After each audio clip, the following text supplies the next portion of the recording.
Well,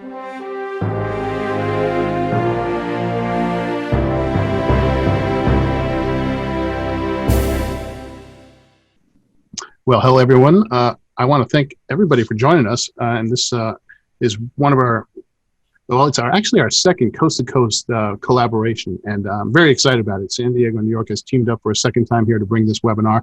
And I want to introduce Wendy Fisk, who is the brains of putting this together. And it's such a joy to do this with her. Wendy, how are you today? Hi, Travis. Thank you so much. Thanks for hosting and thanks for welcoming and helping me put this all together. I want to welcome our panelists who are volunteering a lot of their time to get together and tonight and to talk about portfolios. First up is Dana Nybert. Dana is joining us from Coronado, California.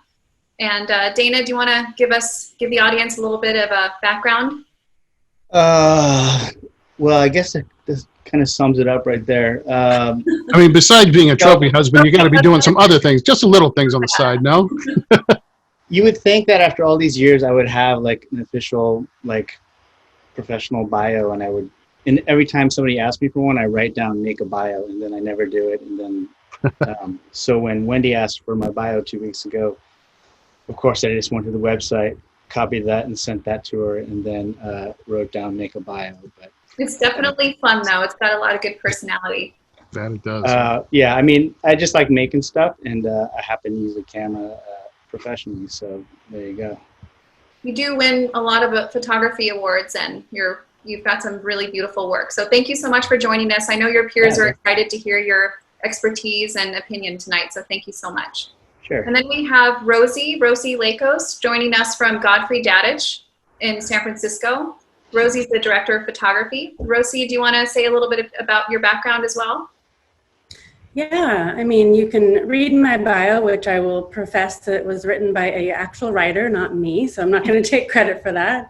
One of the perks of working at a creative firm where they focus on storytelling. So I'm actually a big photo nerd, shoot a lot of film, came out of fine art, then editorial, and now I get to blend everything together into what we do at Godfrey Dadich, which is everything under the sun, and we just, make stories come to life in whatever way they need to for our clients. So super excited to be here with everyone and offer whatever support and whatever I can offer. So, well, thank you so much, Rosie. We really appreciate you being here. And then we have Heidi Governman, West Coast rep from Workbook. And Heidi used to be also the director of APA LA, and she's been a longtime supporter, also one of our sponsors for this event tonight. So thank you so much, Heidi, for being here. Do you want to say hello and give a little background? That's all true. I didn't know anything about this industry, and then one of the board members of APA Los Angeles was looking for an at-home mom who was getting back to work, who had a can-do attitude and decent customer service, and knowledge about photography was not actually part of it. And one of the board members is like, I think I know that girl. And so I was introduced into it because of APA. So I have a huge place in my heart for APA and everything that you guys do. So it's my pleasure to support that. And, I didn't know anything about the industry, and I learned everything I know, or at least what prepared me for Workbook, from going to these events and creating these events and having a board that said, okay, we want to do an event about this. And then I got to look at them and go, okay, those are great ideas, but what does that look like? And when it was events about gear or retouching, I was bored stiff. But when it was an event about marketing, I was enthralled. And it was like, oh my God, this is my jam. And so I got to learn from creative directors and art directors who gave us their time to help APA members. And from there, we just expanded our events, and then Workbook came knocking at my door saying, you should probably work for us. So that's it. I really, I don't know. I was an at-home mom, and I was a nanny, so I'm a nurturer, and it just kind of set me up properly for my role in this community, which is vastly different, I think, than most. We appreciate your feedback and for being here. You've always been really supportive of the events we have and a willing participant. So thank you so much. All right, well, we're going to kick it off and get started. We're really excited to welcome everyone, and thanks again for being here. We're going to start with Dana Hersey, who is willingly allowed us to take a peek into his work. So Travis is going to pull that up. And Dana, thank you so much. Yeah, first thing, but right before we start that, I just want to let everybody know that we do have a Q&A panel, and we're going to hold questions toward the end. So if you're seeing things that you want to ask questions about, please put them in the Q&A panel. It's separate from the chat panel, so please use that, and we'll be watching that. And at the end, of each segment, we'll kind of address those questions and go from there. Thank you very much, and I'm going to pull up Dana's screen here. Dana, why don't you tell us a little bit about yourself while I pull this up? I'm an LA-based and clearly out of focus photographer. Been shooting for decades, but I'm a Southern California native, art center grad, teach there occasionally, and do mostly quirky, conceptual, humorous work. And then I also shoot food. So I've got kind of two different wheelhouses, and today I think Travis is just going to share the quirky portfolio. These are both, the portfolio we're going to look at is a fairly recent re-edit of my work, and it's got some fairly new stuff, like just a few weeks old in it. And so I'm looking forward to hearing what the panel says, what works, what doesn't work, what they'd love to see. So thanks for your thoughts, guys. Wonderful. Are you seeing the actual screen right now? Yeah. Fantastic. So what we're going to do is I'm going to go through it quickly, and if you once they see everything, then if you want to pull back photos and stuff like that and discuss them, we can do that. So we're going to go through it all right now.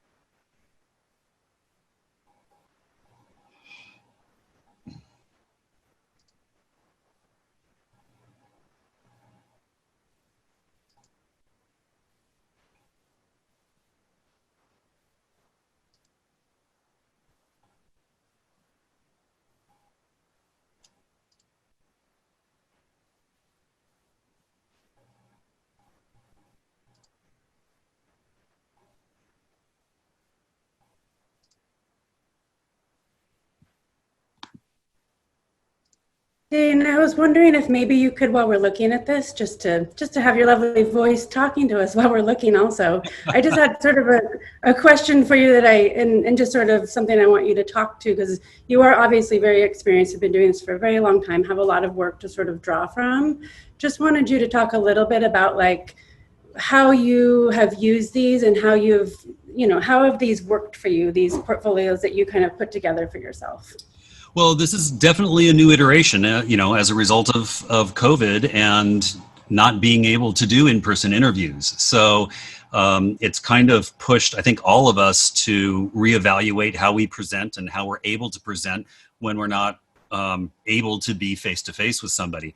I've always been a huge advocate of a proper printed portfolio, and that's always what I've shown when I've gone on portfolio reviews or to agency shows. I've got two big 13 by 13 beautiful printed portfolios that I normally present and will again when we get back to an in-person paradigm. But because of the situation and now so many portfolio reviews like the recent workbook one last weekend, we've got to figure out some other way to uniquely present our work to the creatives in a way that's different than just, so that they're not saying, well, I could have just done this if I'd gone to your website. So it's a matter of creating, whether it's a specific edit or a different presentation so that the creative can hopefully see a slightly different side of you, maybe some imagery that's not on the website, but presented in a way that is somehow unique from your website. And so these are very new iterations for me. I think it's a learning phase for all of us to figure out what a good e-presentation is. I have not incorporated any motion into these portfolios as of yet. It's not to say that I won't, but we've kind of been bench testing this to make sure that the functionality is good and that the user experience is good, and haven't really stress tested it with the more intensive video portions and things like that. Thank you. I think that's helpful for everyone. And Dana, what did you use to create this? So this particular format is called flow paper. I know a lot of people are using Issue. Some people are using the Adobe, just their Adobe account to present things. Some people are putting PDFs up on Dropbox or on their website. I used flow paper because it's fairly clean to get a presentation together. When you are first person, I mean, I'm noticing here that, you know, through Travis's computer and then through Zoom and back to me, that there is, you know, there's a slight lag, and the animation isn't quite as dynamic for third-party viewers on this. So the people who are viewing this today aren't getting quite as good as an experience as Travis is getting right now. But for the first-person viewer, it's nice because it's still reminiscent of a page-turning experience. And it allows me to approximate what I'm doing with my actual portfolios, with the captions and everything. And it also does allow the ability to actually embed motion and video and that type of thing. Flow paper, I think it's $95 a year, kind of unlimited. They have higher levels of doing it that allow different kind of functionality. But it's, after doing a little bit of research with some colleagues, it seemed to be the most appropriate platform for me to use for this. Great. No, that's helpful. I know people are going to want to know, and so I appreciate you mentioning that. And it's nice to hear your perspective, because that's exactly why we wanted to put an event like this together, is because we feel like a lot of people are having to pivot and change from the, you know, portfolio book that you send out, and find a new way to connect with people. Right. Do you have any questions specifically for the panelists? Well, again, it's like, it's always great, to hear other people's perspective on what may or may not be working for them, what they like about it, what they don't like about it. Again, because we're all kind of in a new learning stage here, we're all just kind of dipping our toe in the water and trying to figure out maybe what the best workflow is and what the best presentation is. So if any of the panelists have any positive or negative comments, they both help tremendously. Dana, let's start with you, Dana, if that's okay. Yeah. Well, so I'll go with my initial impression is I don't like this format, and I've been wrong many times. So like you don't have to be like, well, this guy's an ass, or this guy is the end final word, so I have to kill it. But either way, so I first looked at this when you guys sent it out a couple days ago, and then I looked at your website, and I found the website to be just a much better presentation. And maybe because I'm used to websites now, where I can, go through something that, I can see all the thumbnails at one time. I can go in and then start flowing where I want to flow. I can go find, if I want to see people, if I want to see quirky, I want to see motion, I can, click on those different tabs. So I don't know if one's better than the other, but just the digital book is just not doing anything for me. So that's just my 2 cents. So. Okay, thanks. Rosie, do you want to? Yeah. I mean, I'll say, I don't need the fancy digital book at all. I'm fine with someone just sending me a PDF. That works for me personally. I also will say, and I'll say this for everyone making a book ever, especially if you're not in person, which is really a hard jump to make for me as well, not being able to ask questions and sort of connect with the person. So I will say, first of all, I do like that you have some captions that add a little bit of context to what it is, because those are the types of conversations we would normally be having in person. When I would meet you looking at your book, I would ask what kind of job it was and, kind of give me the behind the scenes, kind of information. So that's helpful. But I will say, your first few pages didn't grab me. And if I don't know who you are, I might not go past those first few pages. So you have the same thing on the first few pages. It's the same, that same advertisement. So I think you have much stronger work that's just single images or just something that really defines you as an artist. And I encourage you to put those things that are going to really tease someone in sort of like what your core is in the very, like at least on that first or second page to get me to keep going. Okay. I also think it could be edited down a little bit shorter. You could utilize maybe grids, more diptychs. Just think about, you know, the narrative a little bit more when you're sequencing. Great. I had a question for Rosie about Dana's. So the first few pages, it was like tear sheets. Do you often see tear sheets in a book? And is there a feeling for you about tear sheets versus without that? Obviously with this one, if you wouldn't mind stopping Travis for a second, with this one, it's not exactly a tear sheet, right? But the first two really were.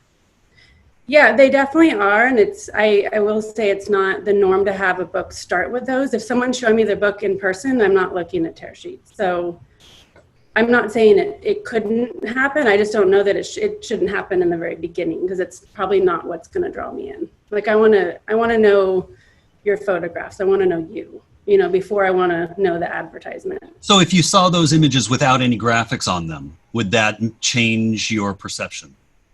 I mean, possibly, but I don't think they're your strongest images in the book. So, Okay. Thank you. yeah. And Like then, my favorite spread is the porcupine spread, by the way. I love that spread. no, the one before the porcupine spread is our favorite one because it's my dog. But I wanted to ask you, Dana, are you utilizing this specifically in one-on-one Zoom meetings, or is this something that you're going to send for someone to look at on their own? No, I would never. This is strictly to replace the experience of the one-on-one interview. So Yeah, it would be having a conversation. Yeah, that's a good point to make, because those are very different books, you know, if you're there versus not there. Right. If I'm not present with somebody, I am most likely just going to send them a link to my website. But this is really something that was generated specifically for Zoom portfolio presentations, where I'm actually interacting with the creative as well at the same time. I think it's a really good distinction. So, and I guess I had nothing else. I'm so sorry. I was just thinking of my cross questions that I had for Rosie, because I really was interested in that part. The only thing I can't personally, and it's because I'm on a laptop, and I'm sure I'm not unique in that, but I like that you have something written here, but I can't read what it says. So is it the name of what you wanted to call that, Travis? Yeah, down. So Okay. it's if it's a job, it's a client and a description or the tagline. Let me see this one, Travis. Go back. I want to see what he wrote on that one. So just for full transparency, my dog passed away last year, and Dana was generous enough to take his portrait, and that's him on the left-hand side. Bambino. Yeah, so it's a description of what you're looking at. So again, to give it, as Rosie said, to give it some context. And if I'm honest, I would agree with Rosie. This is the best spread in the book. It just goes together so well. Cool. It just does. Right. Yeah, and I would encourage you to think about more like the relationship of the photos on the page a little bit more, and where you can find moments like that, like not obviously like a porcupine, but like where there's some connection between the photographs, you know? Mm-hmm. They're not on separate pages when you look at them at the same time. You are experiencing them at the same time. So this one also I think works well. You know, there's certain ones that I think either there's a push-pull or there's some sort of symbiosis between them that work really well. This is another one that works good. Yeah. Okay. Yeah. So I have a question for the panelist. Would you say that in terms of, you know, maintaining relevancy and trying to stay ahead, like what advice would you give Dana to make some changes if, you know, going forward, if he's going to put something out, and to have, like Rosie, if he was going to be meeting with you online, like what would you say to him in terms of like prepping for the next go around or to make some changes?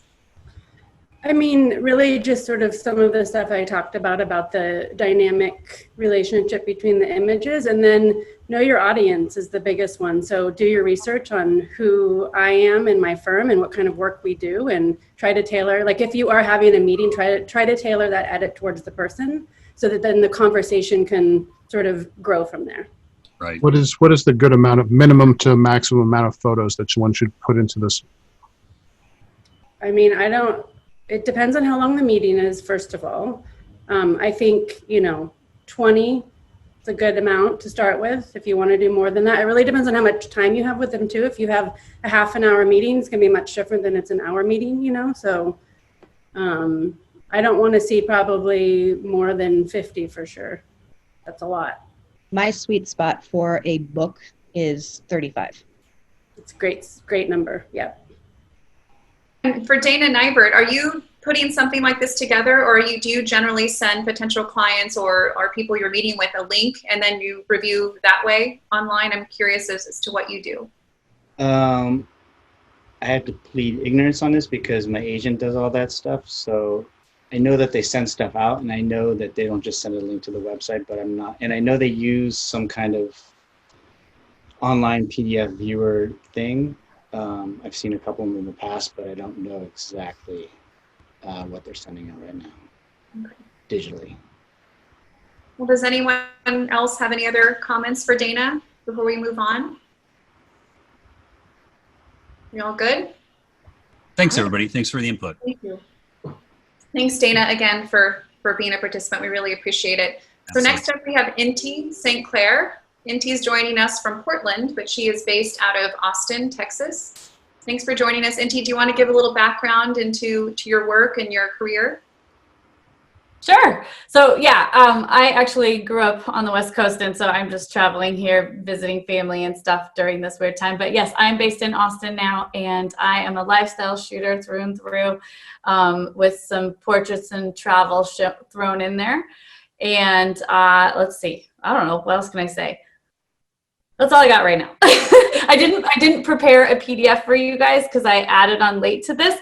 So you're just gonna look at my website, and truth be told, I've been doing a lot of Zoom portfolios, and so far I have just used my website because at the beginning of the meetings, I'm usually having a conversation with the person I'm meeting with and really asking them, what they're looking for, what they'd like to see, what they're interested in, and then I'm doing my best to curate the experience for them in the time that we have. But I would be totally curious to get your guys' input in regards to whether or not you think that's a good idea. I find that a lot of times before a meeting, I mean, if I know somebody already, then I can send them an email and like ask them beforehand. But a lot of times I'm meeting with somebody and I really don't know what they're looking for. So for me, it hasn't been really seeming to be very realistic for me to curate some sort of PDF presentation beforehand. So that's just how I've been doing it. But I'd love feedback on that. Wonderful. Since this is a website, why don't we, Rosie, I will be your virtual mouse. So why don't you tell me where you want to go? What first piques your interest and where do you want me to go? Yeah, I mean, first of all, I love that you have an overview section. I recommend if someone doesn't have one of those, that they add one, because me coming in, not knowing you, I just want a quick hit of like who you are first, and then I can go into the different categories. So that works really well for me. It just gives me like a very easy way to get the whole picture of you. So you're doing that already. Let's pop into, so I know you said that one of your questions was whether or not to include personal work, correct? Yeah, so currently right now I would say that my travel section has the most personal work. And it does feel like a bit of a departure from, my lifestyle work that seems a bit more staged. That said, I literally am constantly shooting things that aren't necessarily in my style, if you will, just because I love shooting and I love experimenting. And, because I shoot lifestyle, and I have so many different genres that my clients are in, I do feel already like I have a pretty long list of different categories, and I really get different feedback on that. Some people are like, love it, love how easy it is to find what I'm looking for when I go to your site, because I have limited time and I just want to go straight for that. And then I have other people who are exact opposite of the spectrum who are like, I wish your website only had 50 images total and they were just your favorite work. And that's really hard to do when you're shooting all the time. And so then I've also tossed around this idea of like, do I add a personal section that really has stuff that doesn't feel like my normal style. And I get different feedback on that, which I love. I love opinions. So, you know. Yeah, I mean, I personally love when people have a personal folder, and it, you know, whether you incorporate it in or you make it just a different folder, I don't care which one, but I really do want to have that be a part of, because it is a part of who you are, and you can't, and I don't think should separate it. Obviously, there's some styles that, you know, you're going to keep a certain way for certain clients that you're trying to attract if you want to do that. I will say your travel folder was by far the strongest for me. That's the one where I actually had like a reaction to it, that I was like, oh, I see her. I see who she is. The rest of it I've seen before. So that, if that gives you anything to whether or not you should include your personal work, it definitely like made me react. Thank you. Yeah. And I have a cross question. I'm so sorry. Yeah. So a cross question to Rosie again is, so when you go to a website, do you like, is personal work one of the first places you check out? It actually is. I usually do overview. Bio is usually next. I want to know who the person is. I want to know a little bit about their background, and then personal work, and then I love portraits, so I usually go to portraits. So speaking of bio, what do you want to know from someone? I want to see a picture that's real. You have that. I also had a note when I was looking at your site. I would really love, your bio is like, you know, cute, but I would really love it written like from your perspective a little bit more, like a little bit more of you in it. I want, you know, you to come through a little bit more. I think the pieces are there, just the way that it's written is it doesn't feel personal to me. Okay. I appreciate that. It's like, I'm hiring you. I'm not hiring your camera. I'm not, you know, like, I need to know who you are. I need to trust you. I need to get to know you. There's a bazillion other photographers that I could hire to do the exact same job. So why you? Yeah. Dana or Heidi, do you want me to go anywhere?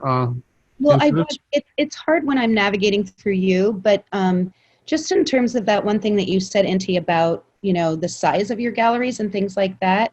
I don't know how large your overview gallery. I too am a huge fan of an overview gallery, but I like it not to be, you know, huge, because then there's no reason to go further necessarily. And I think that when you have categories the way you do, you're right, it's so clear. And that is what the creative buyer wants. They have an agenda when they come to your site. They want to look at what they want to see.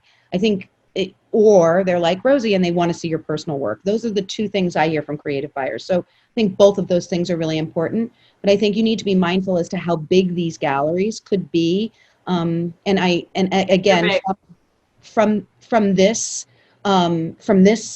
viewpoint, as opposed to me going through it, I can't tell how many, but it feels a bit long on some of them. I think an overview gallery should be 20, 25 images tops, and it really should be everything that you do. I have another compliment here in that I love seeing that motion on that first overview gallery. You're telling me right away what your capabilities are, and I think that's extremely important, and everyone should do it. And I love how you incorporate that right off the bat, because you've answered some questions that I didn't even know I had yet.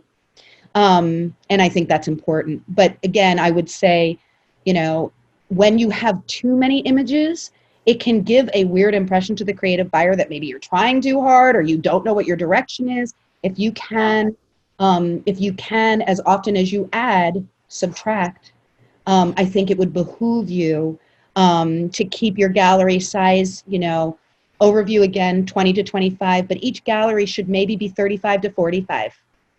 So then I have a question for you. In some cases, within these lifestyle galleries, I'm including multiple shots from a shoot to sort of give somebody a sense of what I can accomplish on like a shoot. So what do you guys feel about, you know, having these sort of overview categories and then doing more project-based categories that really show like obvious shots that are from the same shoot?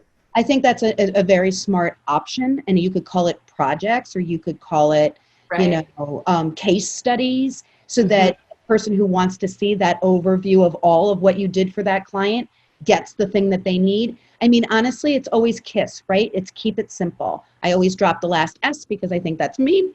But in general, I do keep it simple. Tell me what I'm going to see before I get there, and I'll never be pissed at you. When I get someplace and it's too much, or I don't know how to get back. Again, this is not a problem for your site. You're very buttoned down. I like the navigation. I like the names of the navigation. We all have a consensual language as to what all of this means. It makes sense. But I do think that you want to pick your best of your best, and maybe not necessarily several images from one shoot, and then having one that is projects where it can be the name of the client with the projects. Then you're serving every need I possibly have without me asking or needing to know where to go. You've already told me. And I think that would be sensible. So when Sorry, I was going to ask a quick question to Dana Nybert. So I'm curious if Inti or anyone, or even you yourself, was going to put together a group of shots from one project in a book, or however you'd like to send that. How many, is there a magic number of shots from a specific project that you would show in a book or on your site in a specific section? There's no magic number for me. I've had as little as 5 shots and then as little as 35 shots for a project. It kind of depends on the breadth and scope of the project and what I want to show. You obviously don't need to show 3 different angles of the same kid in front of the washing machine, but if you've shot 30 locations for a job, it's nice to see like breadth. Because I agree with Rosie and Heidi, the overview page is great because as soon as I come to your site, I can see, okay, this is Inti and this is what she does, and I can see the breadth of the projects that you can handle and do, which I'm pretty sure for an art producer is really important nowadays because they want to know that you can handle, a large production. So you can tell right away that you've done a lot of work. That I'm sure you're probably busy doing AT&T and Target and all kinds of stuff all the time. I mean, it looks like not right now, but normally yes. yeah, like I can see, okay, I know exactly like what you're capable of, and then now I can go down to the left side and click on projects. And I don't think that you ever have to worry about too many images, because the beauty of the thumbnails is I can stop, I can zoom in, I can zoom out wherever I want.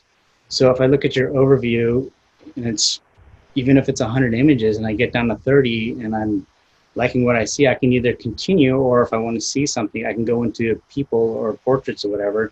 And again, I can go in there and see as much as I want, because even as much stuff as I have on my site, we still get requests from art producers all the time. Can we see more of this, more people, more landscapes, more this? And I think, especially when you're bidding on a project and you see, the creative deck come across and you see how many of your images are in the creative deck, you kind of get a feeling of like how far they've gone through your site and how bad they want you to shoot the job. Because if it's like 90% your shots in the creative brief, then you're like, okay, this is like, I think we're driving here. But if, so, and I know those guys are working, usually the creatives are working, 20 hours a day. So if it's 11 o'clock at night and he's putting together his creative deck and you only have 12 images in each section on your site, well, that's going to really limit to what he can see and pull in. So I've seen a real shift in this COVID times too, where I've been having people message me and they've pulled images from my site and they're asking about licensing, and that didn't really happen that much before. And so, when I've been talking to those people and having conversations, they've been like, literally like they want me to put even more stuff on my site. And I'm sort of like, okay, I feel like it's a lot already. So it's finding that balance. But I do think that there's a lot of people who are looking for existing content to license right now. And, I've heard from other photographers that that's happening to them as well. And I think that they are literally going on photographer sites and only if they see something that they like are they actually reaching out. So that's like an interesting shift that I've seen. Yeah, I mean, you still have to edit, and you don't just put stuff in to fill space. But if a section only warrants 12 shots, then it only warrants 12 shots. But if a section, you have like 98 shots that you think can go in there, because they can stop, they can pull out at any time. Yeah. And then, on the personal work, most of the photographers I know, like including myself, half the site is personal work. And I know whenever I talk to art producers, I think Rosie mentioned this, that they love to see the personal work because that's you unhindered. That's you doing your craft without an art director saying, I would like to see more of this or this. That's you and your vision. And I mean, of course, they want to see the commercial stuff because they want to see what you can do when you're under pressure. But I know that they'd love to see the personal work. So Because they get to know who you are. Like, Yeah. you like creepy snakes. You like go to these places. You are like, I mean, it tells us, you know, I would be afraid of that photo. Like, you were right there, you know? And I've even had people say, like, okay, so these shots in your site, I want you to shoot this job like that. Yeah. Guys, I'm so And we sorry. tell them, I'm okay, just well, that's away like for a super second. little production. And it's like me, you, and some talent in a car, and that's it. And we're going to scrap everyone else. And they're like, let's do it. You know? I love that. Yeah. So good stuff can come from it, especially, you know, seeing that personal work. Yeah. It's nice to hear that a blend of personal and professional work is what people would like to see, because I think that that's something that some artists struggle with, is whether or not they should show that side of themselves. But I mean, I think you've heard today that it's really beneficial to do that. So that's great. Yeah. Yeah, I also just wanted to add one thing about and I know this has definitely like come, you know, to the surface more with COVID about the licensed work. And yes, we are looking for a lot of it because our clients don't want to shoot right now. I have seen some photographers are adding sections to their site that literally is all licensable work so that it's not having to be mixed in with all of the, you know, other galleries and stuff. You know, that's definitely a choice, but that makes my job really easy when I'm looking for licensable work. So you could take that route if that works for you. Are you seeing anything now that has really kind of blown you away with a new innovation or something that you didn't expect that really kind of like wowed you, that was really creative or new or really was something that was innovative? You mean within like portfolios and how we're showing them? Or being, yeah, someone's sending them to you or showing you or displaying them in a different way that really caught your eye? Or was there anything new that stood out at all? Or is it just trying to tighten up what they have? I would say no. I mean, I really think that it still comes down to trust and connection. And so it's just getting people face to face as much as you can. So like, I don't need any innovation. I just need to connect with people like I normally do. You know, I normally have people coming into the office all the time. So I'm just replacing that with digital meetings right now. You know, for me, you can send me a PDF. Like, I don't need any animation. I don't need like bells and whistles. I just, you know, work is work. I just need to know what it looks like and who you are.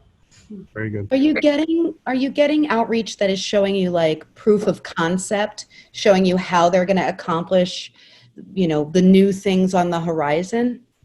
I mean, yeah, I mean, proof of concept is a big thing, especially for certain clients that need, you know, every client needs a different level of that.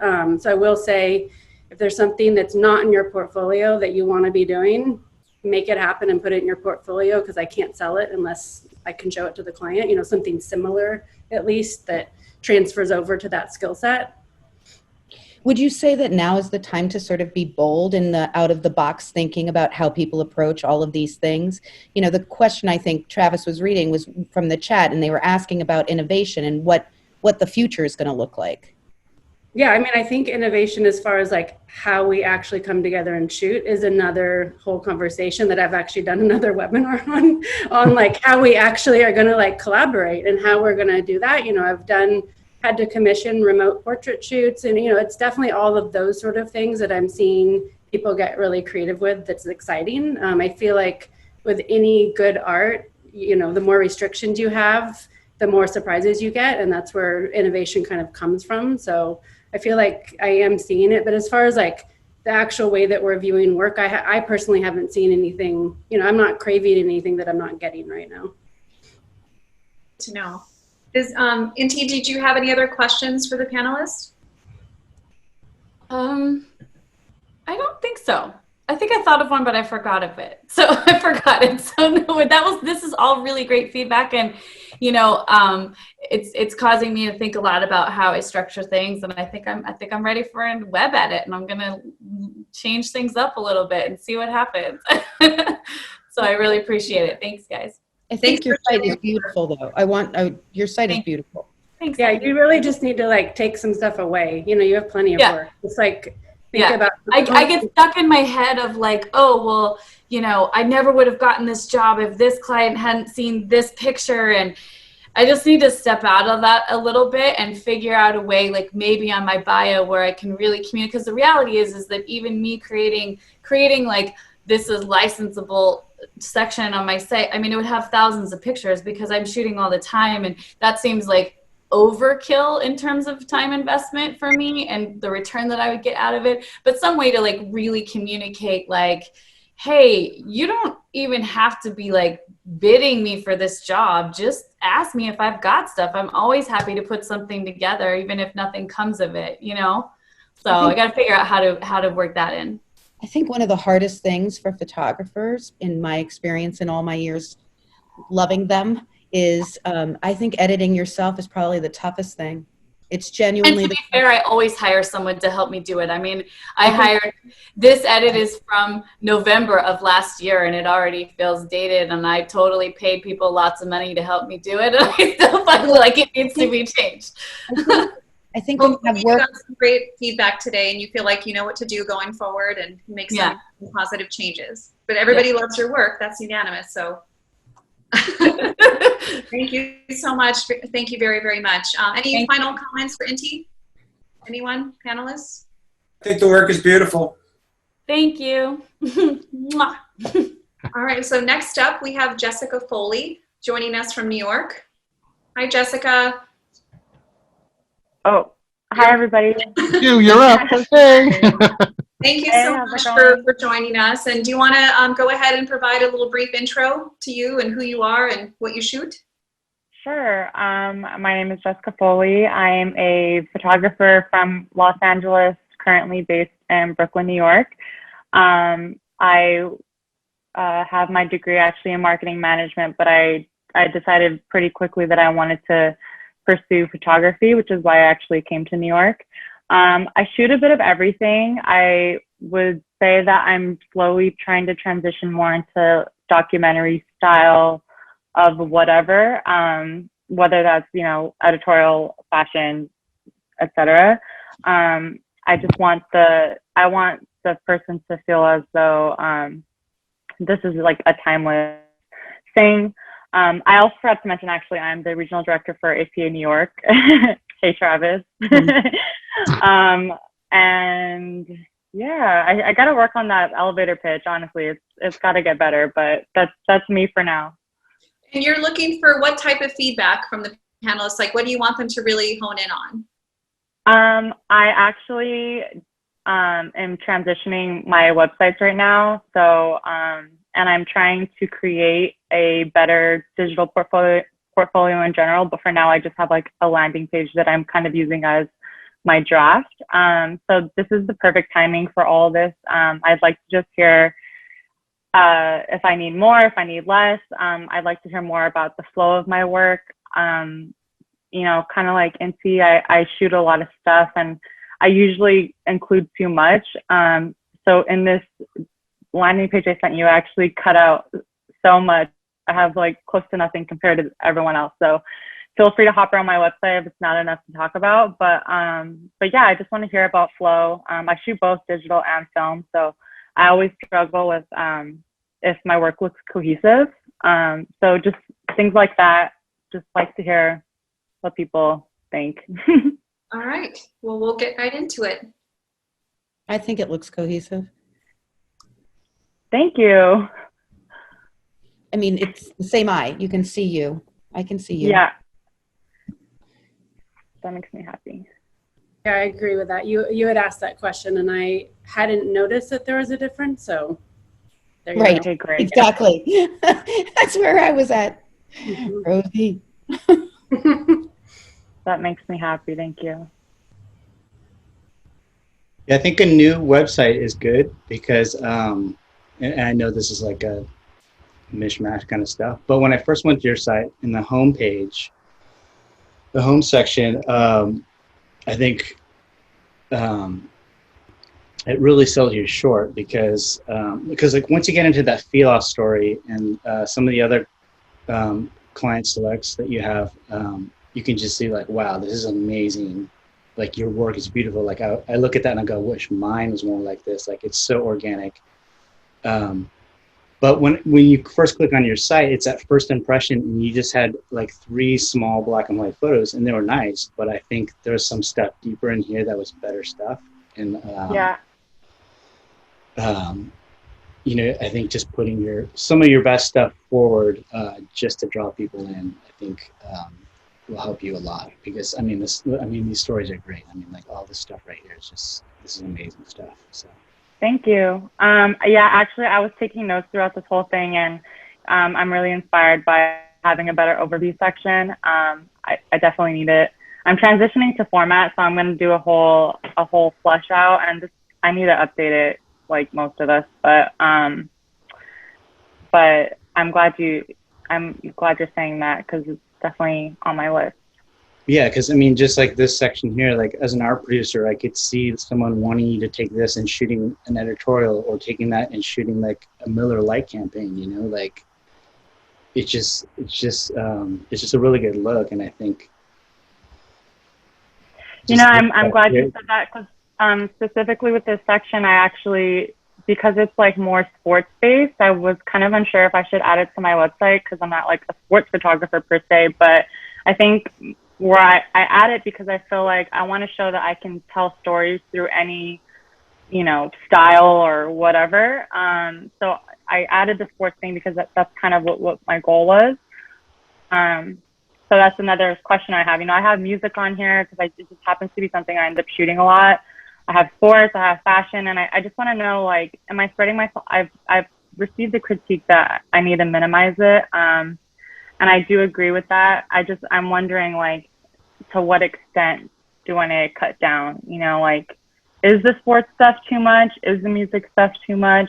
So yeah, I don't know. I don't think you need to think about it as sports and music. I think what I'm getting from you is that like storytelling and the narrative is really important to you. And it obviously, you know, is something that comes naturally to you. And so I don't care what it is, you know, just like Dana's saying, like, I would ask you to shoot this like this. It doesn't matter to me what it is. So I would say just refocus the way that you're thinking about the categories, you know, like if you don't want a whole category full of sports, don't call it sports, you know, like these are stories, you know, I don't care what they are. That's another thing is even my categories, like, do my categories make sense to be portraits, travel, music, or should I have it? That's just another thing I'm trying to like figure out how to put my work into something that makes sense, basically.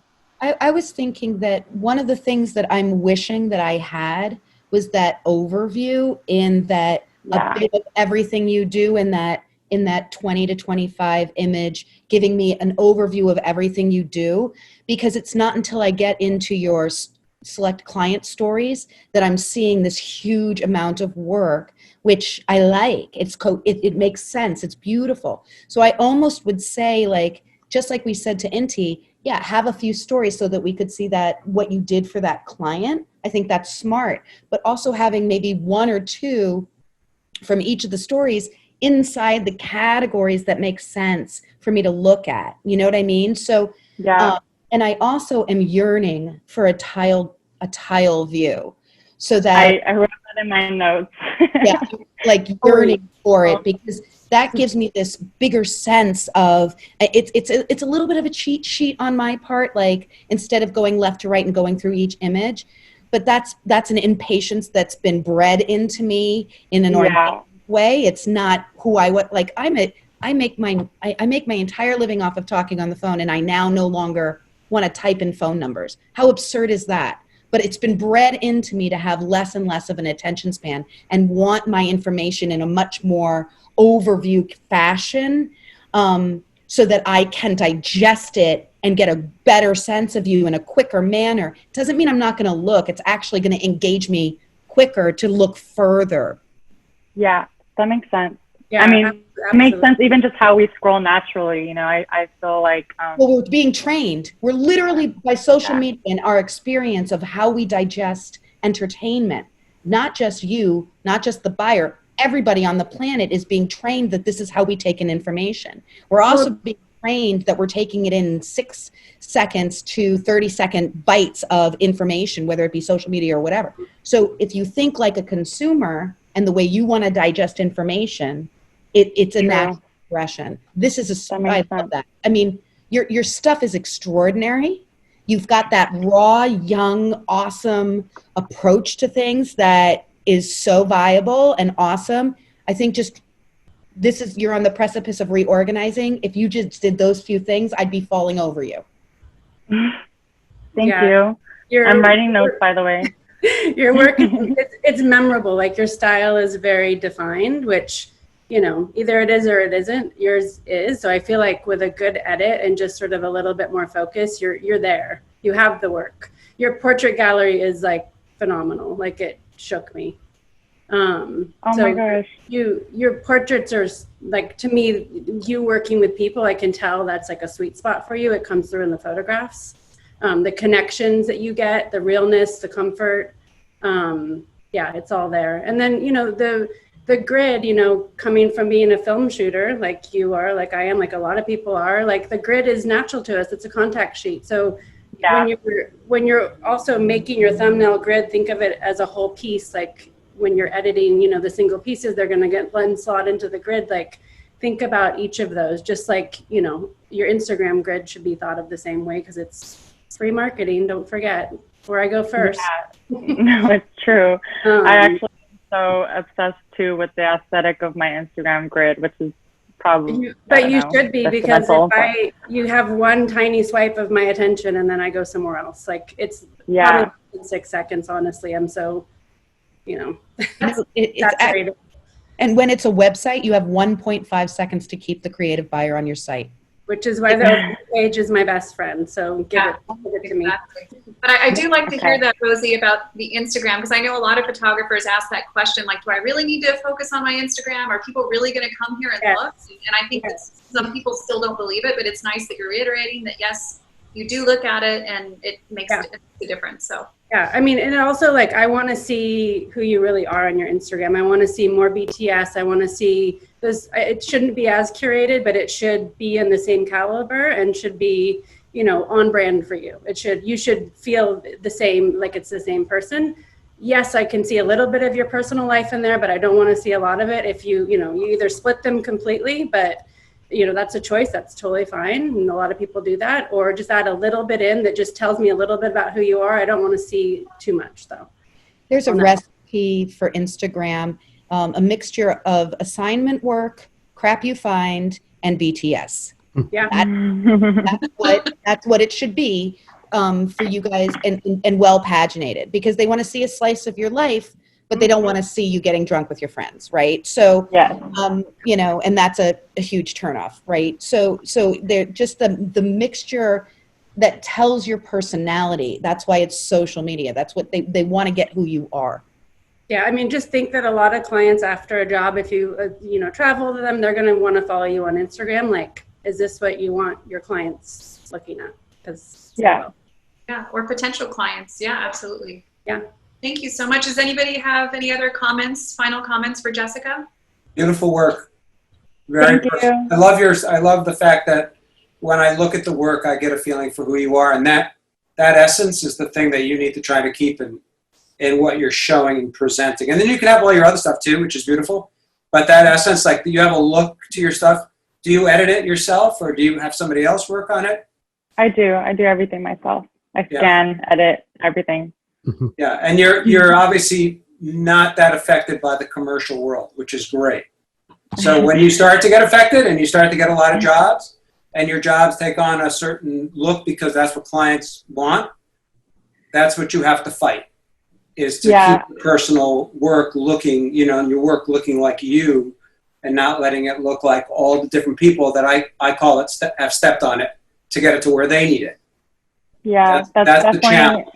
Yeah. No, that's definitely something I hold close. I've done a few commercial projects, but you know, we're very aware of what my style is going to be, what it's going to look like if I do shoot a project like that. So yeah, thank you. I appreciate all your feedback. Thank you all so much. I took notes.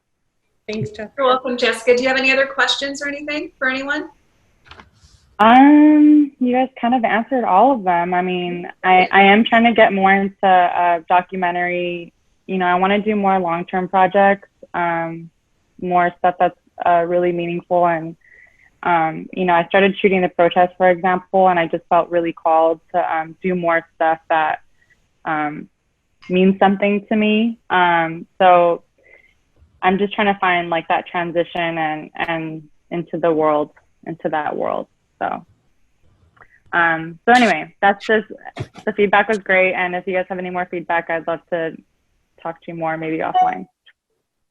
Thank you so much.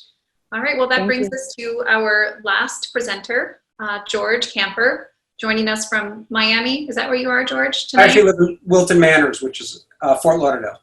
Okay. Well, thank you very much for joining us, and we really appreciate it. You want to give the audience a little dive into you, into who you are, how long you've been shooting, what you want to hear from today? Sure. Sure. I'm from New York City originally, had a studio up in New York and upstate New York, have been working and shooting for more than 25 years or so, and started in the film business, shooting TV commercials and working on TV commercial sets, and decided that I was torn between doing TV commercials or really working in stills, and I happened to decide that I thought stills would be the better jumping off point for me, so I continued to work in stills, and I primarily shoot advertising.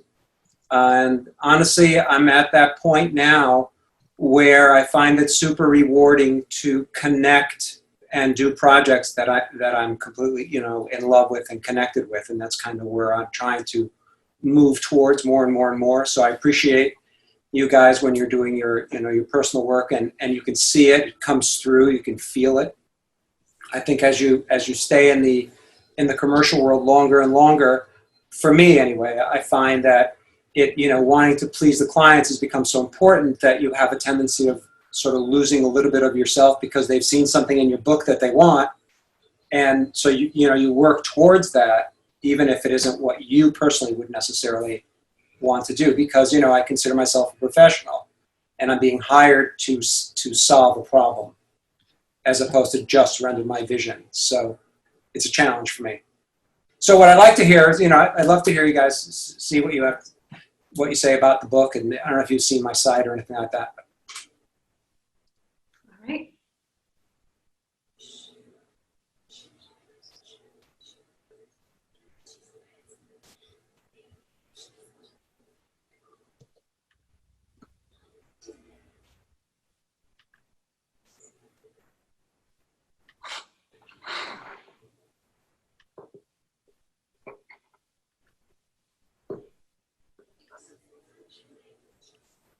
I was kicked off for a second. Anybody else have that issue? No, we're all here. Right, just me. Come back.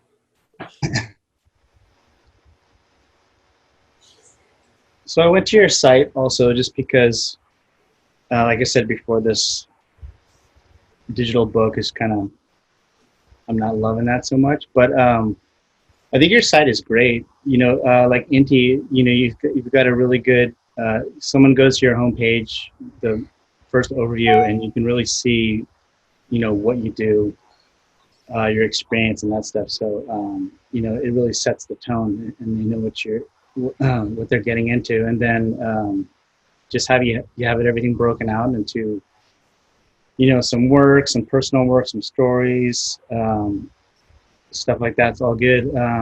The only thing is maybe some tighter edits, like some stuff I thought was a little repetitive, but but I'm also guilty of that too. I mean, I have a ton of stuff on my site, so I'm sure there's plenty of stuff I could pull off too. But overall, I think it's pretty good. So. Thank you. All right, Rosie, do you have any comments or? Yeah, I mean, George, you've been doing this a long time, so I feel like, you know, you have plenty of work to choose from. Can you pull up the digital portfolio again? We can just do a quick little run through on that again. I mean, I feel like, first of all, it's not showing in this view, but whatever program you're using to, what is it called that you make the portfolio with? My flip books are, yeah, you're not really seeing it here. but my books are flip books, and they're made. I'm not sure about why we're looking at this one in particular, but honestly, Is this not the right one? No, this is the one we were sent. Yeah. yeah. Is this not Okay. the right one, George? It's the right content. It's just that typically when I show a book, it must have been because of the way it was requested or whatever. But typically when I show issue, if my book, it flips, so the pages flip. Ah. Oh, I see. Not, Okay. yeah, Yeah, I'll just say, like, for me, this like landing site of issue, which I'm, have never been sent before, just feels really impersonal to me, and just feels. I just want something a little bit. I want to feel more special. I want George to send me something that's like just for me. I don't know. Rosie, I got to tell you, this is totally wrong. You'd never see this. Okay. I was wondering. Okay. No, I'd never see a book like that. Okay, then I'll disregard that. Yeah. No, I hear you. No, this is for some reason, maybe the way you guys are viewing this. Can you download maybe full page? I can't see what it says there. That's okay. Whatever view we were in before, Travis, was fine, where it was just taking up the whole screen. I just didn't know if this was the normal. Yeah. No. No, The I book think you're supposed to download it, and then it would have been more of an experience. It downloads grayed out. I can't download it. Okay, I want an experience. That's just me. Yeah. That's fine. But just there's a couple. I feel like you can utilize the white space on these pages and interactions between the photographs more. That you're doing it really well on some of them, and some of them, the images are fighting against each other. One is taking away from the other as far as the energy that it's giving off. I love how you have one where it's a big moment of a landscape. I take a deep breath before I go into the next one. I really want you to think more about pacing. Think of this as an actual book with a narrative. I don't, there shouldn't be an actual narrative unless it's one project, but it should have a rhythm. It should have a pacing, that kind of narrative. Like, this is a great moment here that like just lets me sort of take a second. I want you to just think about that more throughout the book, because I feel like you have some strong imagery. You have a very obviously defined style because you've been doing it for so long. But I just don't think there's as much thought into that as there could be. Okay. We just also did created a digital portfolio, a more digital interactive portfolio. So this whole experience is totally different now, because when you open it, you'll see videos and behind the scenes and things like that in the actual portfolio. So it has a different experience. And of course, but I hear what you're saying about the pacing and everything. Yeah, and it's even more important if you're going to add in things like video, just, really think about the viewer's experience and the pacing of it. Absolutely. George, do you want us to pull up the other one? I mean, when we spoke earlier, it sounded like we were going to stick with the initial one. Yeah, I mean, if you have it, I'd love your input. Let me send it to Travis in the chat. Yeah, just put it in the chat for me. All right, you want me to do that? I'm sorry. I just sent it to Travis in the chat. Oh, you did send it. Okay. Yeah.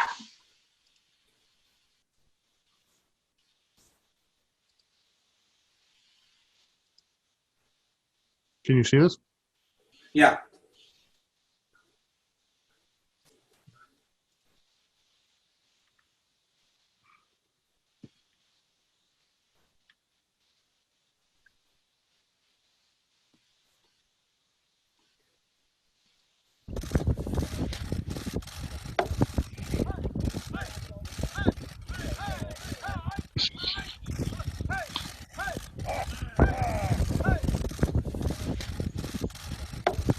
I think that's what.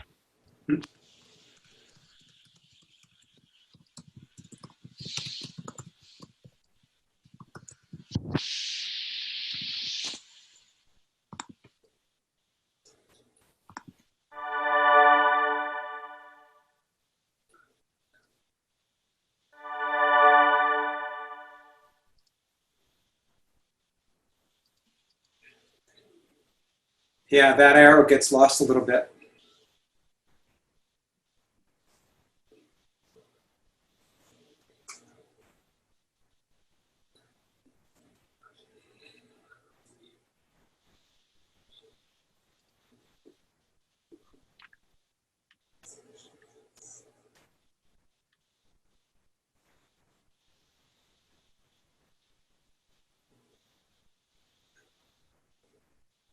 So this is a project page, and you can go back to the portfolio at any point.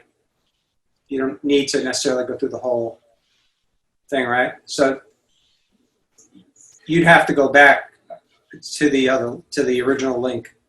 Oh, okay. So typically in a browser, they're side by side. Yeah. And then there's an arrow here.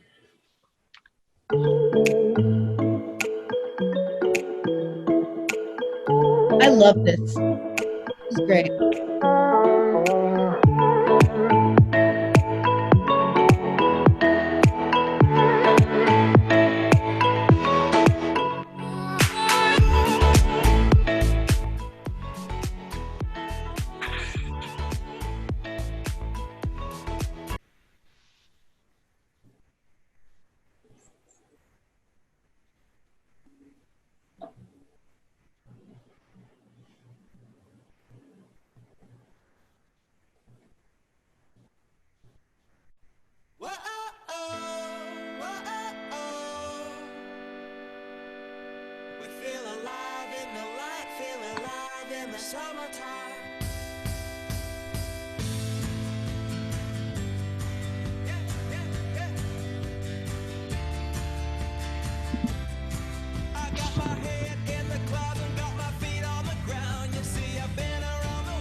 So turn that summer jam up. I wanna feel that groovy beat. You'll find me tapping on my toes. You'll find me dancing in the street. And with my eyes wide open, try to take it all in. Now come along and let the good times begin. Whoa-oh-oh, whoa-oh-oh. We feel alive in the light, feel alive in the summertime. Whoa-oh-oh, whoa-oh-oh. Breaking free now wherever we go. Whoa-oh-oh, whoa-oh-oh. We feel alive in the light, feel alive in the summertime. So Heidi, you said you love this. What do you love about this? Well, it just this feel with the addition of the motion. To me, this experience can now be sent to someone by itself. And it'll engage it in a different way, adding the motion and so on. I think that changes this experience. So I see that I see this working if George is having a meeting with somebody and he's walking them through this process. But I also see it if he sent it to them directly without having to be present there, because he's in it. He's explaining it. I liked the text where it did. I think that there were a few sections where it was, I kind of wanted a little bit of motion, but not necessarily to stop me on my tracks to watch an entire reel. I think that at one point that reel felt a little bit too long if I was doing it on my own. But in the same sentence, I felt like this was a really cool presentation that could exist with or without him driving. Rosie, do you agree? How do you feel about the mixture of digital and still images? I mean, for me, as someone who produces still photography, I don't necessarily want it mixed in. I want the option to, and I feel like I agree with Heidi, like be really careful about where it is and how long it is, because it is, part of the experience. But if I don't want to look at it, I won't look at it. It's not gonna, I'll just keep going. To what she's saying is, each of those, instead of maybe automatically playing, the ability to push play on them. Or maybe there's movement and, the only way you get the sound or whatever is if you, choose to do so that you're seeing that it's there and it'll grab your attention and you'll be entertained, but it's not going to overwhelm the moment where you're going to really sit there for a minute and a half for, and a minute and a half is not a long amount of time. It's so ridiculous to describe it as if it is, but in this context, when you're going through a book that's, say, 35 pages or whatever, I think that it, allowing them to navigate and to choose as much of what they want to see and what they don't want to see, I think that always empowers the end user. So that's why I'm saying I think this could stand up whether he was driving it or whether they were driving it by themselves. Yeah, I agree with that.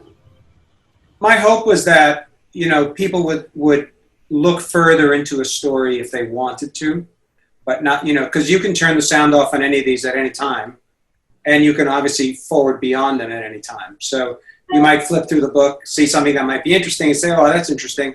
I want to find out about where they did this or how this was done or that was done. But you don't have to. You can just keep flipping through it. You don't have to watch the videos or anything like that if they're too long. No, that's what I like about it, honestly. And the beginning was so well paginated. I was hooked. And then when this moment happened, if you go back one page, when that started to happen, I was like, all right, you got me. This is cool. You had me at hello.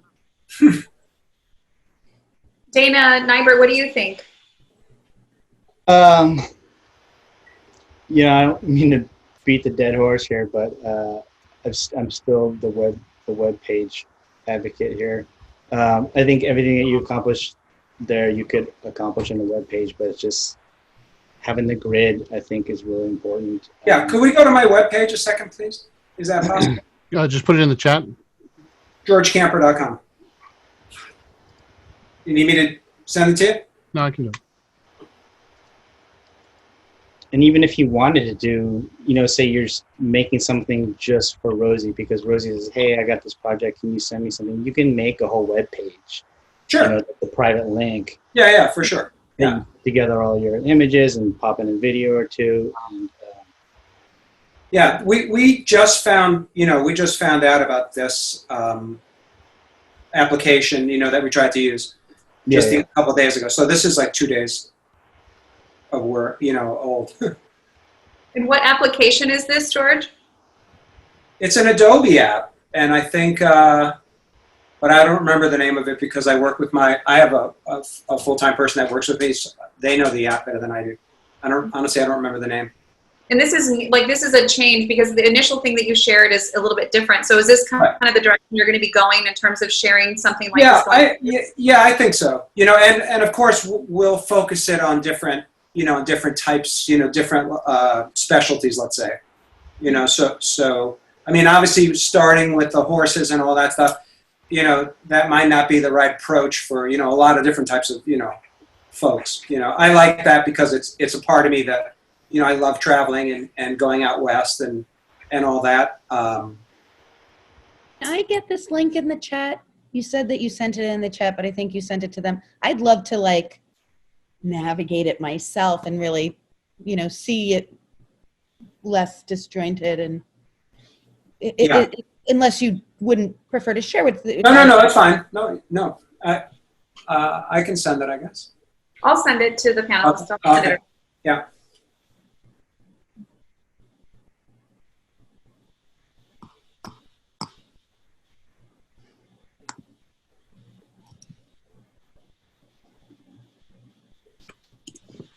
All right. Well, so I'm curious just to find out from also the other presenters today, do you guys have any comments or feedback for George as well? Because I think it's nice to hear from your peers aside from just, the reviewers as well, although Dana Nybert is also a photographer, but it's helpful to hear from other working photographers what your impression is.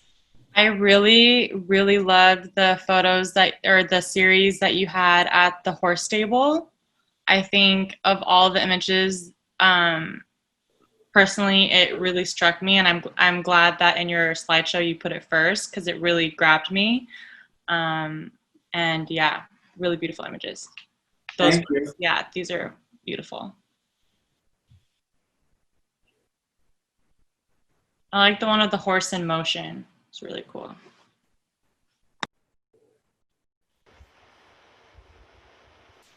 George, do you have any other questions for the reviewers? I'm always fighting with the idea of should I have someone else edit my portfolio and how I put together a presentation. So I'm curious. I mean, what do you guys really think? Do you think that it makes sense for a photographer to distance themselves a little bit from their book, or does it make sense to have the photographer try to edit to keep it more personal? Let's say. I think it's kind of personal preference because, some people really know how they want their work presented and what they want in it. And then some people are like, it's just too much. I can't deal with this. I just need someone to edit it. And sometimes that's the best way. Fresh eyes, fresh look, possibly someone that is an art producer looking at it, basically your target audience. And they're saying, well, I think you should include this and edit like this. So I don't know if there's a better way, I guess is what I'm saying. Yeah, I mean, I don't think there's any right answer there. I think it is, Dana, like you just said, it is a personal choice. I will say, though, whoever is editing your portfolio, make sure that they get you, make sure that it feels right. If it's not right, ditch it. You're the only one that has your intuition. So you're the only one at the end of the day knows what's right for you, and don't forget that. Yeah. I mean, I think that it's always good to have a set of eyes, but I could not agree with Rosie more. A bad edit can set you back years, and you have to present whatever it is that the end is, whether it's a physical portfolio or it's your site, it's reflective of you. And so if you get a bad edit, it can be a real problem. So I'm in agreement with Rosie. I think an extra set of eyes is great, but be careful whose eyes. Get recommendations of people who really know what they're doing, because everybody thinks they're a consultant, and there's, in my opinion, a handful of wonderful ones, and they are worth their weight in gold. But somebody who, whatever, there's people who think they can do it that they can't, and I'm actually one of them. I can't edit a portfolio, can't edit a website. I can tell you what I like, but I can't do that pagination in that editing process in that thoughtful way that creates this cohesive feeling. And so when I'm asked that question, I'm like, I know some people, but it's not, Right. Well, any final comments for George? I love your bubble boys these days. Like, it's such a fun gallery. I just do. I'm a goofball fan. Sorry. Thank you. I just, and that it's you and your wife makes me really ridiculously happy to even look at that and just to know that this is what you two are doing during COVID. That makes me happy. I'm hearing about divorces during COVID. This makes me thrilled on every level. Yeah, she's been a real trooper to be willing to do all this with me. And just as of late, she's starting to get in the bubble. So. Ooh, there she is. Yeah, because she's claustrophobic. So it took us a while to get her in the bubble, but now she's finally getting in, which is great for me sometimes, because then I can actually control the camera from outside the bubble. All of these, I'm controlling the camera from inside the bubble. So it's challenging framing wise and shooting wise, and it is a lot of people thought it was. She's got patience with you. Yeah, because it does take quite a bit of time to produce one of these shots, especially now that we're starting to use backgrounds.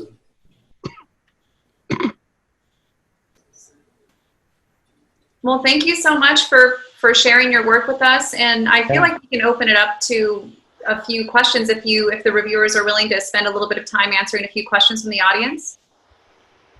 We'll take maybe 5 questions. Travis, do you want to start there? Sure. If anyone has a question, please throw it in the Q&A right now.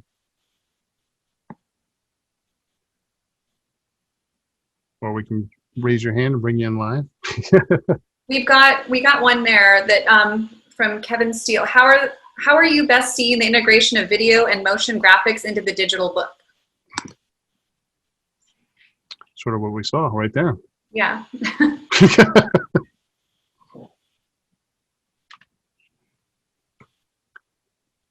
Heidi, you're muted. I muted because my husband came in and asked me a question. Oh, I thought you were trying to connect with us. No, I have nothing to say to you. No, I'm kidding. How much do you guys like seeing behind the scenes work, and where do you like to see it?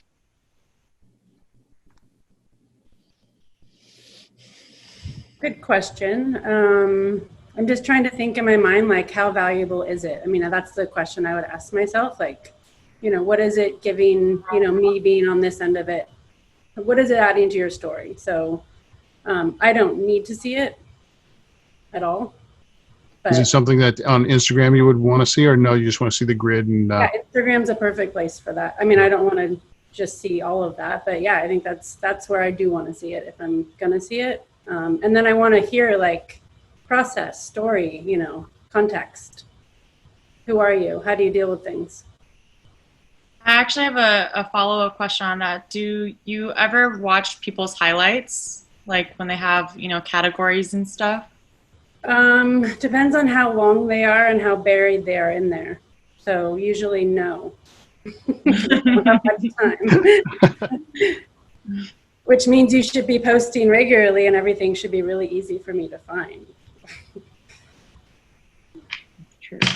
I think behind the scenes is helpful. I think it gives a sense of who you are and how you work, and it shows that you're fun usually, and it shows people happy on your set, which I think is a good thing to communicate to a potential buyer, that people have fun with you. That it's if everybody's frowning, and then that's going to tell us something, right?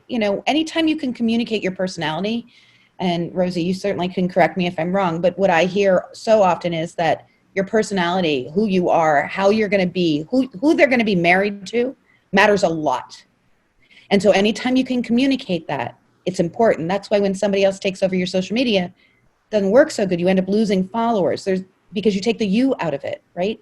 If the more often that you can communicate who you are to the creative buyer, whether it be in your about page, your behind the scenes, the way we navigate your site, the things that you show us, it all informs this unconscious level of trust that makes them lean in towards you more and more the more they're exposed to you. So whether they see you on Workbook, and then they see you on Instagram, and then they go to your site and maybe they get a promotion from you, all of these things work together to get the creative buyer to be comfortable with you and think, yeah, this person can handle that thing. So I think behind the scenes and an about page that makes me want to know you more and makes me think that you're interesting or you have a commonality with me, I think that stuff really matters. I'm obsessed with about pages. I think that they're so important.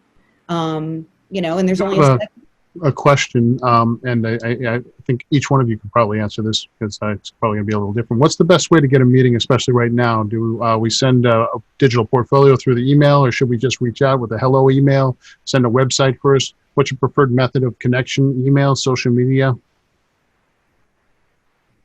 Yeah, not social media, that's for sure. I just find that to be really just a weird space to communicate like that. So don't slide into your DM. Yeah, just real strange. I feel like an email, just be yourself, make it short, you can send a website or a portfolio. I don't care. Just, I'm not going to know you unless you reach out. So there's no harm in it. Either it leads to a meeting or it doesn't. I'll be really honest. If one, your work just isn't a good fit for me, I'm not going to have a meeting with you because it's a waste of your time. Or two, if I don't have time, I'm not going to, I'm pretty clear with those boundaries just because I have to be with my, the time that I have to spend on things. So that's me. Everyone has probably different preferences though. So there's no answer. Are you taking Zoom meetings? Are you setting up meetings with reps or photographers right now? Is that something that's... I mean, we're barely making, producing anything right now. So I don't really, need to do much of that. I have reps that I've worked with for years and we're checking in on each other. I am, meeting new people and doing portfolio reviews and taking, a lot of people are taking the time right now to redo their websites, rethink who they are, all those big things that we're all doing. And so it is a good time for that. I don't, I'm also super busy just trying to, stay afloat and all of that stuff. Even not in production, I'm always busy. So, yeah, that's just me though. I think everyone's different for sure. I think, I mean, if the question's to the full panel, I think Yeah, it that is. I think that the portfolio reviews are going to become more and more important. I think that companies like mine that can navigate those and create those events are going to be, utilized more and more. I know Inti goes to a lot of different portfolio events, and she works that because it works really well for her. I don't mean to speak for you, Inti, but they are important to your marketing and they are invaluable, those face-to-face meetings. And now they're turning into Zoom meetings. I think that it's one of the few ways you get through the door where somebody sets it up. And it's, it's not, hey, can you give me 20 minutes of your time? Just the individual photographer saying that to the buyer. But when it's set up by an organization, APA does these too very successfully. I'm not just saying Workbook's the only one. We're the best, but we're not the only one.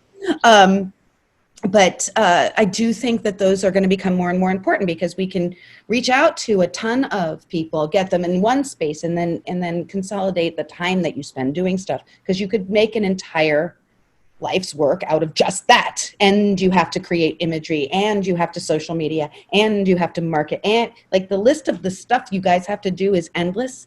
And so having partners that can help you do that, whether it's your rep or whether it's your organization like APA, I think that's going to really matter in terms of getting these meetings, because in-person meetings are gone. Right now, they're gone, and they're going to be the last thing to come back because they are a luxury and a health risk. It's one thing to say, well, we'll do a small crew and we'll get this thing done, and it's essential and it's important, and I would never diminish that. But to say, hey, Rosie, let's go and meet together, and we'll sit 3 feet away from each other. Like, that's not going to happen. Like, why? And I don't want to do it any more than she does. So, not to say you don't want to do it, Rosie, I don't know, but I really don't. I mean, we're not even in our office. So like the idea of like seeing someone I don't even know is like out of So to follow up on that, obviously everyone is basically here because they're trying to put a strong portfolio together and get it in front of you. And right now you're saying it's hard times. Is this the right time to just kind of say, hey, I would love to talk with you, and it's not even just to touch base with you, not even feel like and start a relationship with you, right? Because right now everybody's panicking about jobs, and it's a harder world than it ever was even a couple months ago. So right now people are really kind of think like, where do I go with this? And what is your feeling with how they should reach out? Should they reach out? What's the best way to reach out? What is your feeling as a professional in this industry right now? And you're kind of saying, well, we're kind of all over the place and we don't know where we're at. What is your advice for them right now? I don't have good advice. It's pretty screwed right now. Yeah. I mean, for everyone. Which is an honest answer. Yeah, no, it's true. And I don't think there's any harm in trying, honestly. Like, if I don't answer your email, you did nothing wrong. Like, you're not going to have a chance if you don't send an email. So I don't have any problem with people sending me emails. I either have time to respond. I try to respond to everything. I know that I'm not 100%. I'm human. So there you go. But, I don't think there's any right answer there. I think, Heidi, though, what you're saying is really interesting about the portfolio reviews, because that is, from my perspective, too, such a good way to engage. I can choose, like, okay, for this amount of time, I'm just going to fully invest in this, as opposed to email, which comes in and who knows what's on my plate that day. Might get lost in the shuffle, like it might be a good time. I might look at it. I might forget about it. I might put it in my folder to look at and also forget about it. It's a hard way to connect with someone if you don't know them or don't have an in, honestly.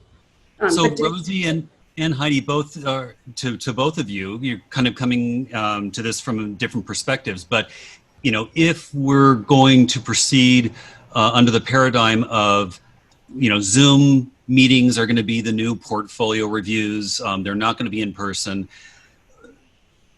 Do you feel it's imperative for the photographer to have some sort of presentation that is alternate to the website? Is the creative just going to say, I'm kind of pissed off here because I could have just gone to your website and experienced what I just experienced. How do we make it substantially different than just sending somebody a link? Why do we want them to come to a virtual portfolio review and take a couple hours out of their day to meet somebody? What's the dynamic that's going to make the most benefit of that? I mean, really, the work is one thing, but it's really the meeting you part, right? That's the part that sets it aside. Like, I'm going to talk about your work, but I'm really going to be like listening to you, like watching your, how you are, how you handle yourself, how you handle questions. Like, the work is just the caveat for our connecting, So I don't know if that answers your question, but. So you don't feel that you need necessarily a different experience of my work. It really is just more the relationship part that you're coming for. 100% always a relationship. I could hire so many people to do the same job. You know, Yeah, I think if we always, got it one always thing comes out of down, this, sorry. yeah, like Heidi said, personality, you know, so show it, because that's what I hire. I hire people, not cameras. But I will say, and I think, you know, Rosie's 100%, the way we get them, that's on us. And there's ways that we do that.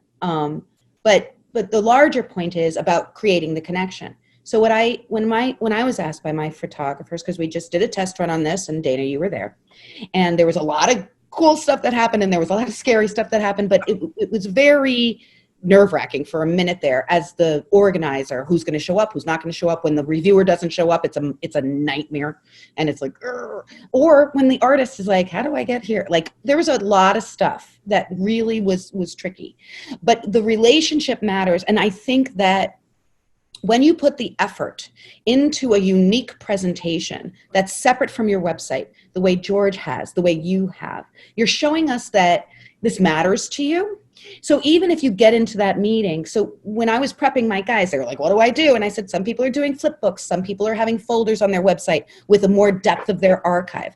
There's some people who were like, I'm just going to show them my website. Well, that didn't work out really well because the reviewer saw them prior to the event, saw their website, and now what? Right? So I think that if you approach it in a thoughtful manner where you're creating something that's not a huge departure from your website and not necessarily a ton of work for you, and maybe not in the format that Dana doesn't really like. Like, he's like, I don't like this thing. That's fair. You want to show your work the way you like it.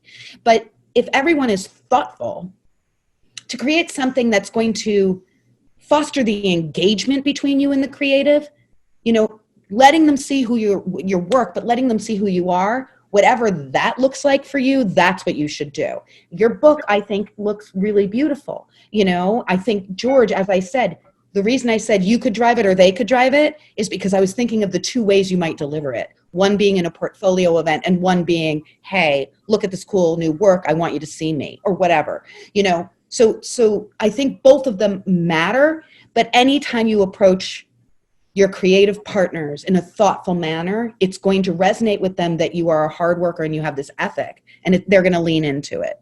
I do think it has to do with how you best present yourself or put your best foot forward. Like if doing a digital book doesn't show, it's not the best representation of showing your work when you have spectacular work, then that could actually hurt you at the same time, it sounds like, based on what some of the panelists commented on earlier. I think that's kind of a concerning thought or question is, if you have, you know, putting together a digital portfolio or book, but then something's going on with the video that's playing, or it's not rendering perfectly, and you're watching this happen as you're meeting with someone, that could actually maybe harm you, right? I mean, you have to have a plan A, a plan B, and a plan C. You should have a link ready. You should be able to let them drive. You should be able to drive yourself. You should be able to have different elements, so you're thinking and you're thoughtful, so that when something like that happens, not only are they experiencing, oh, this thing happened, how are you handling that moment? Because it's 20 minutes. Some in our sphere, that's what it is. So it tells you every bump in the road communicates something about you, and in that moment. So it's like turn your lemons into lemonades, and lemonade, and it's a thing. You know, every time that you have that time, every opportunity that you have to communicate who you are and connect with the people you want to work for, it's going to be a good thing. And sometimes it's like, oh my God, can you believe this is happening? You know what? Let's go look at my puppy instead. Like, whatever, you know, if you can have that conversation, and they'll be like, you know what? I'll look at your work another time. What's up with you? Like, that's an awesome thing. Well, connecting, like to Rosie's point, you know, relationships and that, I mean, I think that's what really helps people. It's, you know, your first impression, your connection, and like Rosie pointed out, you know, how you're handling yourself in the interview or the conversation. Well, I want to be respectful of everyone's time. And hold on, Heidi, like, I want to be respectful of everyone's time. So do we have any final comments from like Dana or Rosie in terms of any final feedback you want to give to the reviewers? Because I know you spent a good amount of time with us this evening. We really appreciate it. So I just want to be respectful. I think we've said a lot. I just want to, remind you, like, you don't need a fancy portfolio, but if that is where your heart is, go for it. But like, don't think that that's like an end point. Like, do whatever is true to you, which only you know. So you got it. The only point I wanted to make, and I swear to God, I'm done. Practice. You have peers, you have an organization. Reach out to your APA director and say, you know what? Any way we can pull together a bunch of members and practice and do this with each other so that we're comfortable and it makes sense and we have plan A, B, C, D, E. Practice makes perfect. That's great advice, because everybody has the time to do that right now. So it's a good time. Dana, do you have any closing comments for everyone? No. So, no, I agree with Rosie. Do what works for you. Whatever's going to showcase your work the best. So, it could be something you saw today or didn't see today. So. Awesome. Well, thank you so much. Thank you, Travis. Travis, do you have any closing comments you'd like to share? No, I mean, thank you guys for spending so much time with us. And Wendy, thank you for putting this together, and Heidi and Dana and Rosie. It was fantastic to have you guys here. And I think it was fascinating to see that you all sort of had the same kind of overview of, like, I want to get in there quick and see an overview, but I also want to, if I can dig deeper, that's fine. But, I think it was really important. I think a lot of people will pull out of that and reorganize the way they kind of present immediately for people to kind of get that first impression and refine what they're looking at, which is a wonderful thing. And I throw it back to you, Wendy. Thank you so much, everyone. We really appreciate it. Thank you, Dana, Rosie, and Heidi, so much for your experience, your expertise, and for sharing your thoughts. I know it was really useful. Thank you, reviewers, for sharing your work with us, and we really appreciate it. We hope you got the feedback that you were looking for, and thank you again. Thank you. all. Yeah, thanks everybody.